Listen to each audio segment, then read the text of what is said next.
Welcome dear रॉकर्ट्स, कैसे हैं आप सभी। आइए देखते हैं मॉन्स्टर सीरीज का पार्ट 15। पिछले पार्ट्स के लिंक आपको नीचे डिस्क्रिप्शन बॉक्स में मिल जाएंगे, उनको जाकर देखिए और एंजॉय कीजिए। तो पिछले पार्ट के एंड में हमने देखा कि ली ने चेयरमैन को चर्च में बुलाया था और उसे जेजे की सारी काली करतूतों का प्रूफ भी दिखाया था। जब चेयरमैन ली को सामने आने को कहता है तो ली उसके सामने आ जाता है दोस्तों। और क्योंकि पता है आपको डोडो ग्रुप में ली का नाम चैंग है, तो चेयरमैन चौंक कर पूछता है कि चैंग, क्या तुम मुझे सारा प्रूफ दिखा रहे थे? अरे तुम्हें अगर मेरी मदद करनी थी तो छुपकर करने की क्या जरूरत पड़ गई तुम्हें? ली कहता है, देखिए हर वक्त आपको कई लोग घेरे होते हैं जो खुद को आपका वफादार बताते हैं, वो कभी मुझे आपके करीब आने ही नहीं देते, इसलिए मुझे ये तरीका अपनाना पड़ा। इतना ही नहीं, मैं जेजे के साथ रहकर ये सारी इन्फॉर्मेशन कलेक्ट कर रहा था और अगर जेजे को पता चल जाता कि मैं उनके खिलाफ काम कर रहा हूँ तो वो मुझे नहीं छोड़ते। चलो बहुत अच्छी बात है, पर तुम जेजे के खिलाफ क्यों काम कर रहे हो? तुम्हारी उससे ऐसी क्या दुश्मनी है? सर, जेजे ने मेरे परिवार के साथ बहुत बुरा किया था और उसी का बदला मैं उससे लेना चाहता हूँ। मैंने भगवान से प्रार्थना की थी कि जेजे को सजा मिले, पर भगवान ने मेरा साथ नहीं दिया, इसलिए मैं खुद ही जेजे को पूरी तरह से मिटाने के लिए निकल पड़ा। अरे पर जेजे ने ऐसा क्या कर दिया तुम्हारे परिवार के साथ? ली दोस्तों बताने वाला होता है, लेकिन तब उसे दूर से किसी की आहट सुनाई देती है। ली कहता है कि मैंने आपको अकेले आने को कहा था, लेकिन लगता है आप किसी को साथ लेकर आए हैं और अब मुझे आप पर भी भरोसा नहीं है। कहकर दोस्तों वो जल्दी से निकल जाता है और एंड्रयू उसको जाते हुए देख लेता है। उसकी समझ में नहीं आता कि ये कौन हो सकता है। वो ली को फॉलो करता है, पर ली ने मास्क पहना होता है और एंड्रयू को एक छोटी गली में लेकर जाकर वो पीट भी देता है। तब वो एंड्रयू का चेहरा देखता है और वो समझ जाता है कि एंड्रयू चेयरमैन की जासूसी करने आया होगा, मतलब चेयरमैन ने इसे यहाँ पर नहीं बुलाया था। इसलिए वो चेयरमैन को कॉल करके कहता है कि सर, बाकी बातें मैं ऑफिस में आके बताऊंगा। दोस्तों अगले दिन जेजे ली और एंड्रयू से कहता है कि हमारे बीच कोई दुश्मन है, कोई स्पाई है जो हमारी सारी बातें चेयरमैन को बता रहा है और हमें उसका पता लगाना ही होगा। इस पर दोस्तों ली एंड्रयू को घूरने लगता है, तो एंड्रयू घबराकर कहता है कि अरे मुझे क्या देख रहे हो? तुम मुझे स्पाई समझ रहे हो क्या? मुझे तो तुम पर शक है। दोनों ही दोस्तों एक दूसरे पर शक कर रहे होते हैं, तो जेजे कहता है कि चुप हो जाओ दोनों। देखो ली, आजकल चेयरमैन तुम्हारे साथ क्लोज है, तो तुम उसके साथ ही रहकर पता लगाओ कि वह स्पाई कौन है। अब दोस्तों जेजे के जाने के बाद इन दोनों की लड़ाई हो जाती है शुरू। इतने में मोजो आ जाता है और ली से कहता है कि उससे माफी मांगो। ली चिढ़ जाता है कि इससे माफी मैं क्यों मांगू? मोजो बताता है कि ये चेयरमैन का बेटा है, समझे, इसीलिए। ली बौखला जाता है कि क्या चेयरमैन का बेटा? ये चल क्या रहा है इस कहानी में? आए दिन हर कोई ट्विस्ट पे ट्विस्ट देता जा रहा है। वो एंड्रयू से कहता है कि तुम चाहे जो भी हो, चाहे चेयरमैन के बेटे हो या किसी के बेटे, पर मैं तुमसे माफी नहीं मांगूंगा। अगर तुम किसी दिन इस कंपनी के सीईओ बन जाओगे तब देखा जाएगा, शायद तब तक मैं इस कंपनी को छोड़कर भी जा चुका हूँ वैसे भी। एंड दोस्तों एंड्रयू एकदम विलन जैसी टोन में कहता है कि ये तो शुरुआत है बेटा, आगे आगे देखो मैं तुम्हारा क्या हाल करता हूँ। अब ली मोजो से पूछता है कि ये आप क्या कह रहे हैं सर? एक बात बताइए, ये चेयरमैन का बेटा कैसे हो सकता है? ये तो जेजे के साथ मिला हुआ है। हाँ तुम ठीक कहते हो, लेकिन सच यही है, इसलिए हमें इससे सावधान रहना पड़ेगा। और दोस्तों फिर दोनों चेयरमैन के ऑफिस में जाते हैं, जहां ली बता देता है कि जेजे किस तरह डोडो ग्रुप के शेयर्स को खरीद रहा है और उसमें पॉलिटिशियन नील भी उसका साथ दे रहा है। चेयरमैन ली से कहता है कि मैंने उस नील को बहुत अंडर एस्टिमेट कर दिया है, तुम एक काम करो, जेजे के साथ रहकर उसके हर मूव की खबर मुझे देते रहो। अब दोस्तों अगले सीन में जेजे, एंड्रयू और जेजे का बॉडीगार्ड चेयरमैन के घर जा रहे होते हैं। बॉडीगार्ड कहता है कि चेयरमैन ने एंड्रयू को घर बुलाया है, मतलब उनकी वाइफ भी इसको देखेंगी और अगर उन्हें पता चल गया कि ये चेयरमैन का नाजायज बेटा है तो बस वो तो तूफान खड़ा कर देंगी। जेजे कहता है कि वैसे भी एक न एक दिन तो उन्हें पता चलना ही था। और दोस्तों दोनों चेयरमैन के घर पहुंच जाते हैं, जहां वो एंड्रयू को अपने साथ बैठकर खाने के लिए कहता है। सिंडी तो चौंक जाती है कि पापा तो अपने एम्प्लॉयज के साथ बैठकर खाना खाने को भी इंसल्ट समझते थे और अब अचानक इसे डिनर पर क्यों बुला दिया है। पर चेयरमैन साफ कह देता है कि ये तुम्हारा भाई है बेटा, और इस पर लगता है चेयरमैन की वाइफ को धक्का। वो कहती है ये आप क्या बक रहे हैं, मेरा सिर्फ एक ही बेटा है और वो अभी जेल में है। तब चेयरमैन कहता है कि सुनो सुनो, ये तुम्हारा नहीं मेरा बेटा है। बस दोस्तों ये सुनकर चेयरमैन की वाइफ की आंखें लाल हो जाती है। वो जान जाती है कि यही शैलोमी और चेयरमैन के अफेयर से पैदा हुआ लड़का है और अब मेरे इस घर में कोई जगह नहीं रहेगी, ये वो सोच रही होती है। पर वो गुस्से में एंड्रयू को बहुत बुरा भला कह देती है कि तुम्हारी ऐसी औकात ही नहीं है कि तुम इस घर में कदम रखो, समझे, चले जाओ बाहर। पर दोस्तों एंड्रयू चुप बैठा होता है, बिल्कुल चुप। चेयरमैन कहता है कि अगर बाहर ही जाना है तो तुम चले जाओ, वो कहीं नहीं जाएगा, समझी मेरी बात। और इस पर तो दोस्तों चेयरमैन की वाइफ गुस्से में चिल्लाकर अंदर अपने कमरे में चली जाती है। वो जेजे पर चिल्लाती है कि मैंने तुम्हें कितनी बार कहा था कि चेयरमैन को पता चलने से पहले तुम उस लड़के का पता लगाओ, अब देखो क्या हो गया है। जेजे मस्त बहाना करता है कि मैडम मुझे नहीं पता था कि चेयरमैन उसका इतना जल्दी पता लगा लेंगे। चेयरमैन की वाइफ कहती है वो सब मैं नहीं जानती, तुम उस लड़के को बुलाओ, मुझे उससे बात करनी है बस। और यहाँ एंड्रयू सिंडी के कमरे में जाता है, जहाँ वो कॉस्टली वाइन पी रही होती है। वो कहती है कि तुम यहाँ पर क्यों आ गए। एंड्रयू कहता है ये कमरा तो वाइन बोतल से भरा हुआ है और सारे एक्सपेंसिव लगते हैं। कहकर वो एक बोतल लेकर पीने लग जाता है। सिंडी कहती है देखो तुम चाहे मुझे बहन समझ लो पर मैं तुम्हें कभी अपना भाई नहीं मानूंगी। वो कहता है कि देख बहना, तुम ना पहले ढंग से बात करना सीखो, दूसरों की रिस्पेक्ट करना सीखो, समझी, तब बनोगी तुम मेरी बहन। सिंडी अचानक भड़क जाती है कि कल तक जो अजनबी था वो अचानक भाई बन के घर में घुस आया। इतने में जेजे आकर कहता है कि एंड्रयू बेटा, तुम्हारी सौतेली माँ तुम्हें बुला रही है, मतलब चेयरमैन की वाइफ तुम्हें बुला रही है। एंड्रयू भी वहाँ पर जाता है तो चेयरमैन की वाइफ उसे और उसकी माँ को गाली देने लग जाती है। वो कहती है कि तुम भी अपनी माँ की तरह हो, जिस तरह उसने मेरे पति को बहला फुसला कर अपने कब्जे में कर दिया था, तुम भी वही करने आए हो। तुम्हें शर्म आनी चाहिए। और सच तो यह है कि मेरे पति को तुम्हारी माँ से कभी प्यार था ही नहीं, वो तो उन्होंने तुम्हारी माँ के साथ एक बड़ी गलती कर दी जिसकी वजह से आज तुम इस घर में घुस आए हो। एंड्रयू अपनी माँ के प्रति ऐसी बातें सुनकर दोस्तों गुस्सा हो जाता है और कहता है क्या वो मेरी माँ को पसंद नहीं करते थे? एक बात बताऊं आपको, मेरे पापा को आपसे कभी प्यार था ही नहीं, वो तो मेरी माँ से प्यार करते थे। चेयरमैन की वाइफ ये सुनना नहीं चाहती थी और खींच कर थप्पड़ मार देती है और रोती भी कहती है कि जुबान संभाल कर बात करो, समझे। एंड्रयू कहता है देखिए, आपने जिस तरह मेरी माँ को यहाँ से धक्के देकर बाहर निकाला था ना, वैसे तुम मुझे नहीं निकाल सकती। कहकर वो चला जाता है। दोस्तों चेयरमैन की वाइफ का मुंह तो लाल पे लाल होता जाता है। अगले सीन में दिखाते हैं जेजे के सीक्रेट ऑफिस को, जहां वो लोग डोडो ग्रुप के शेयर्स को लगातार गिराने की कोशिश में लगे होते हैं, नेगेटिव कमेंट्स भी लिख रहे होते हैं। ली तो उनका विश्वास जीतने के लिए सबके लिए स्नैक्स भी खरीद कर लेकर आता है। जेजे बताता है कि कुछ ही दिनों में मुझे 100 मिलियन के करीब मिलने वाला है और तब मैं डीडीजी के सारे शेयर्स को खरीद लूंगा।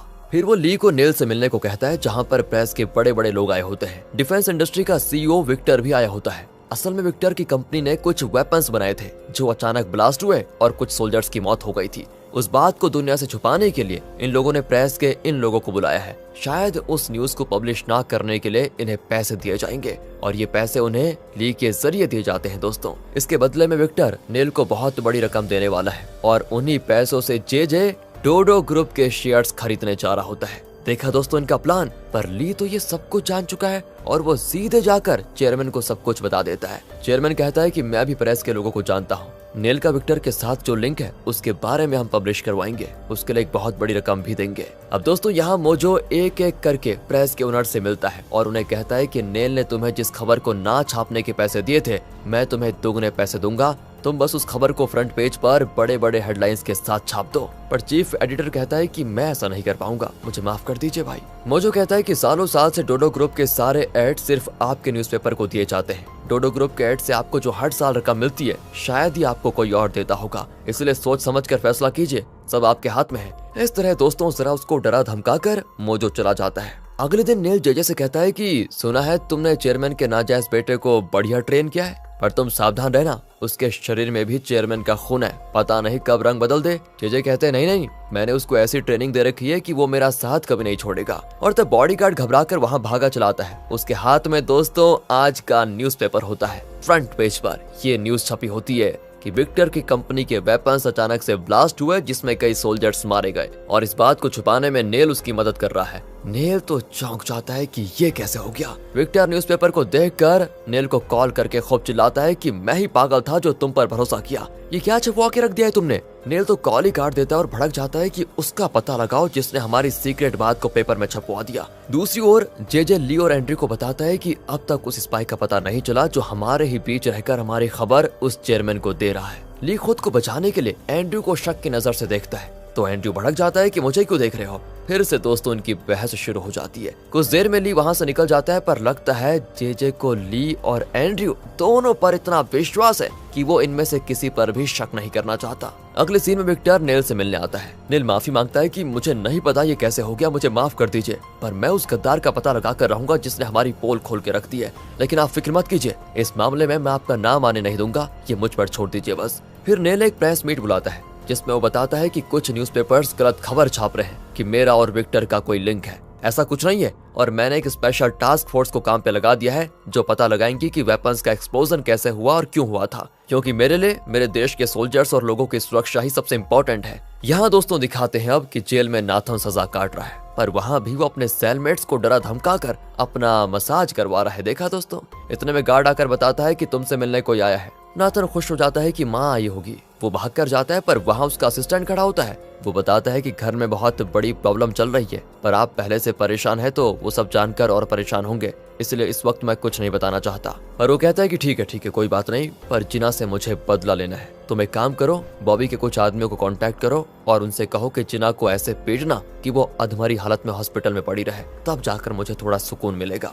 दूसरी ओर जिना को दिखाते हैं जो रेस्टोरेंट में काम कर रही होती है और तभी एंड्रयू, शिरिल और उसके दोस्त वहाँ पर आते हैं। जिना तो छुप जाती है और सोचती है कि इन्हें भी इसी रेस्टोरेंट में आना था क्या, पर शिरिल को पता था कि जिना इसी रेस्टोरेंट में काम करती है, इसलिए वो जानबूझकर जिना को ढूंढ निकालती है और कहती है हमारा ऑर्डर लो। जिना भी हंसकर उनसे बात करती है, पर शिरिल कहती है तुम वेट्रेस हो और हम कस्टमर्स, इज्जत से बात करो, समझी। खाने के बाद वो जिना को टिप्स भी पकड़ा देती है कि जाओ खुश रहो। अब एंड्रयू को उसे चुप कराने का एक ही रास्ता सोचता है और वो कहता है कि चलो वापस ऑफिस चलते हैं। जिना बहुत ही इंसल्टेड फील करती है। फिर वो प्लेट्स को उठाकर लेकर जा रही होती है तो एंड्रयू कहता है अगर तुम्हें पैसों की जरूरत है तो मुझसे मांग लो। जिना कहती है कि तुम लोग मेरे रास्ते में आओ ही ना, ये मेरे लिए सबसे बड़ी बात है, निकल जाओ यहाँ से और अपने पैसे अपने पास रखो। दूसरी ओर दोस्तों, नाथन के असिस्टेंट ने गुंडे को भी तैयार कर लिया था जिना को पीटने के लिए। जिना अपने घर जा रही होती है और तब वो आदमी एक बड़े डंडे के साथ उसका पीछा करने लगता है। जिना घर के पास पहुंचती है तो वहाँ पर एंड्रयू बैठा होता है, जिसको देखकर वो गुंडा भाग जाता है कि ये अटैक करने का सही समय नहीं है।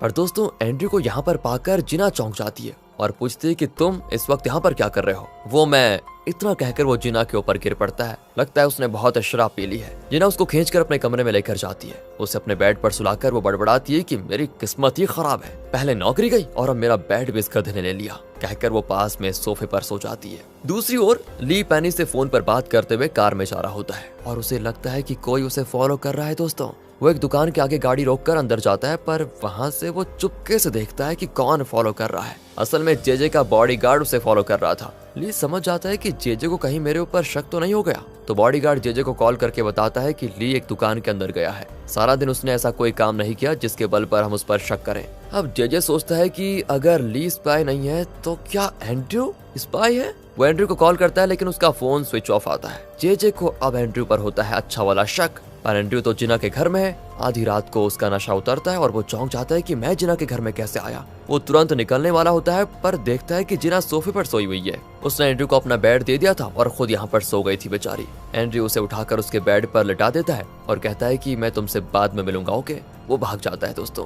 लेकिन यहाँ ली मोजो को बताता है कि तुम्हें पता है जेजे को मुझ पर शक हो गया है, उसने अपना बॉडीगार्ड मेरे पीछे लगा दिया है। मोजो कहता है कि सुनो मेरी बात, तुम्हें कुछ भी करके फिर से जेजे का विश्वास जीतना होगा। तो अगले दिन ली एक पक्का प्लान बनाकर जेजे के सीक्रेट ऑफिस में जाता है। लंच के लिए सभी बाहर चले जाते हैं, पर एक आदमी वहीं बैठा बैठा बहुत ही सिंसियरली काम कर रहा होता है। लगता है दोस्तों ली अब इसे फंसाने वाला है। वो उसके पास जाकर बात करने लग जाता है। इसी बीच उसे किसी आइटम डिलीवरी का कॉल आता है, पर असल में मोजो कॉल कर रहा था। मोजो कहता है कि सर आपके लिए एक पार्सल है, कहाँ पर डिलीवर करो। वो कहता है कि नीचे रख के चले जाओ, लेकिन मोजो कहता है कि पर सर नीचे तो कोई है नहीं, कहाँ रखूं। वो कहता है कि अबे नीचे कहीं भी रख देना, मैं बाद में ले लूंगा। कहकर वो कॉल कट कर देता है और फिर वो ली से कहता है कि एक काम करो, तुम थोड़ी देर यहाँ पर रहो, मैं प्लेट रख कर आता हूँ। और दोस्तों, इस तरह वो अपना मोबाइल छोड़कर चला जाता है। मोजो ने जो अभी कॉल किया था ना, उसे ली मोजो के नाम से सेव कर देता है। फिर फोन को वहीं पर रखकर तुरंत जेजे से मिलने जाता है और बताता है कि मैं मोजो से बात कर रहा था और उस वक्त मोजो को आपके सीक्रेट ऑफिस के एक आदमी का कॉल आया था, शायद वही स्पाई है, आप जल्दी चेक कर लीजिए। जेजे भी तुरंत अपने ऑफिस जाकर उस चश्मे वाले का फोन चेक करता है तो उसमें मिलता है मोजो का नाम और नंबर। और ठीक उसी वक्त मोजो फिर से कॉल करता है दोस्तों। तब जेजे कॉल अटेंड करता है। मोजो कहता है क्यों बेटा, कैसा चल रहा है तुम्हारा काम। लगता है उस जेजे को शक हो गया है कि उसकी टीम में कोई स्पाई है, कहीं वो तुम्हें पकड़ न ले, इसलिए सावधान रहना समझे। और यहाँ जेजे को यकीन हो जाता है कि चश्मे वाला आदमी ही स्पाई है और वो उसे मार कर भगा देता है। एक बार फिर दोस्तों इस तरह जेजे को ली पर भरोसा हो जाता है और वो कहता है कि वाह, एन वक्त पर तुमने ठीक इन्फॉर्मेशन दे दी, लेकिन अब प्रॉब्लम यह है कि हमने लगभग 30 फेक अकाउंट्स क्रिएट किए थे और अब हमें नए अकाउंट्स बनाने पड़ेंगे। ली इस बात को दोस्तों जहन में रख लेता है। फिर वो पैनी को बताता है कि वो 30 फेक अकाउंट्स बनाने जा रहे हैं जिन्हें वो पेन ड्राइव्स में सेव करेंगे। अगर हम उनके 30 अकाउंट्स को अपने फेक अकाउंट से रिप्लेस कर दें तो वो पैसे सीधे हमारे अकाउंट्स में जमा होंगे और इस तरह हम जेजे के हाथ से वो सारे शेयर्स और पैसे छीन सकते हैं। अगले सीन में ली एकदम मायूस चेहरा लिए जेजे और एंड्रयू के साथ बैठकर खा रहा होता है। जेजे एंड्रयू के सामने ली की बहुत तारीफ करता है कि अगर तुमने एन वक्त पर स्पाई को पकड़ा ना होता तो हमारा बहुत नुकसान हो जाता। अगले हफ्ते तक हमारा सारा अमाउंट मिल जाएगा और हम डोडो ग्रुप को खरीद पाएंगे। फिर देखना तुम हमारा ही राज चलेगा बस यहाँ पर। उसके बाद डोडो ग्रुप में एंड्रयू एक बहुत बड़ी पोजीशन पर होगा और एंड्रयू तुम ली को अपनी मुट्ठी में रख लो क्योंकि वो बहुत ही वफादार और समझदार है। एंड्रयू कहता है कि सबसे पहले तो मैं इसे नौकरी से निकाल दूंगा। जवाब में ली कहता है कि अगर तुम ऐसी पोजीशन पर पहुंच गए तो सबसे पहले मैं खुद ही रिजाइन करके चला जाऊंगा। जेजे इन दोनों को चुप कराता है दोस्तों और तब बॉडीगार्ड आ जाता है। वो कहता है कि सर, ली के पेरेंट्स का मेमोरियल उस जगह से हटाने का प्लान बनाया जा रहा है। दोस्तों यहाँ पर आप एक चीज याद रखिए, हम पूरी कहानी में हीरो को उसके असली नाम से आइडेंटिफाई कर रहे हैं ताकि आपको समझने में आसानी हो, लेकिन असल में ये लोग ली को चैंग के नाम से ही जानते हैं क्योंकि उसकी नई आइडेंटिटी यही है ना, चैंग। उसका असली नाम तो ली है जो ये लोग नहीं जानते। इसीलिए बॉडीगार्ड कहता है कि ली के पेरेंट्स का मेमोरियल अपनी जगह से हटाया जा रहा है क्योंकि हमने उस जगह का कॉन्ट्रैक्ट रिन्यू नहीं किया। तो इस पर जेजे कहता है कि अब उस मेमोरियल की जरूरत क्या है, उनसे कहो कि मेमोरियल हटा दे, हम कॉन्ट्रैक्ट रिन्यू नहीं करवाएंगे। ली शॉक हो जाता है कि ये मेरे पेरेंट्स की जो यादें बची कुची हैं उन्हें भी मिटाने पे तुला हुआ है। तब एंड्रयू पूछता है कि अरे कौन है ये ली और उसके पेरेंट्स को क्या हुआ था। जेजे कहता है ली वो था एक साइको जिसने अपने ही पेरेंट्स का खात्मा कर दिया। बेचारा दोस्तों, ली अंदर ही अंदर चल रहा होता है पर बाहर कोई रिएक्शन दिखाना नहीं चाहता। वो झट से उठ जाता है और कहता है मैं तो भूल ही गया, चेयरमैन ने मुझे बुलाया था, मुझे जाना होगा अभी। कहकर वो निकल जाता है और सीधे अपने पेरेंट्स के मेमोरियल की ओर ड्राइव करता है। बड़ी टेंशन में होता है वो और मेमोरियल वालों को कॉल करके चिल्लाता है कि मेरे पेरेंट्स की अस्थि को कोई हाथ न लगाए, मैं अभी आ रहा हूँ। जितने पैसे चाहिए मैं देने को तैयार हूँ, अस्थियों को कोई कुछ नहीं करेगा। पर मेमोरियल वाले बताते हैं कि उसे तो कब का कब्रिस्तान ले जाया जा चुका है। ली दोस्तों सीधे कब्रिस्तान पहुंचता है जहां उसके पेरेंट्स की अस्थि को एक गड्ढे में डाल रहे होते हैं। ली चिल्लाता हुआ भागता है कि प्लीज उसे मत फेंको, पर इतने में वो सारी अस्थि फेंक चुके थे। ली बची कुची भी अस्थि निकालने की कोशिश करता है पर तब उसे कुछ जलने की बू आती है। वो देखता है कि उसके पेरेंट्स की याद में जो चीजें मेमोरियल में रखी थी उन सबको जलाया जा रहा है। वो भागकर वहां पर जाता है और अपना कोट उतारकर आग को बुझाने लगता है पर काफी चीजें जल चुकी थी। यहाँ ली के अंदर जैसे दोस्तों ज्वालामुखी फट रही होती है और वो गुस्सा और बेबसी के बीच की स्थिति में होता है और चीखने लगता है। यहाँ से जेजे से बदला लेने की उसके अंदर की आग अब और तेज हो जाती है। अब जेजे को मुझसे कोई नहीं बचा सकता, मैं जल्दी उसका खात्मा कर दूंगा, इस तरह की उसकी सोच होती है। एंड ली के इस दृढ़ निश्चय के साथ होता है पार्ट 15 का दी एंड। क्यों दोस्तों, जोर पकड़ रही है ना ये सीरीज की कहानी। अब ली जेजे के साथ क्या करने जा रहा है, डोडो ग्रुप की क्या हालत हुई और क्या जेजे ने पता लगाया कि असली स्पाई ली है। इन सारे सवालों के जवाब आपको मिलेंगे अगले पार्ट्स में, तो बस इंतजार कीजिए प्लीज। और आगे के पार्ट्स देखना चाहते हैं तो सीरीज को लाइक और चैनल को सब्सक्राइब कर दीजिए। मिलते हैं आपसे अगली वीडियो में, ध्यान रखेगा अपना and finally thanks for watching.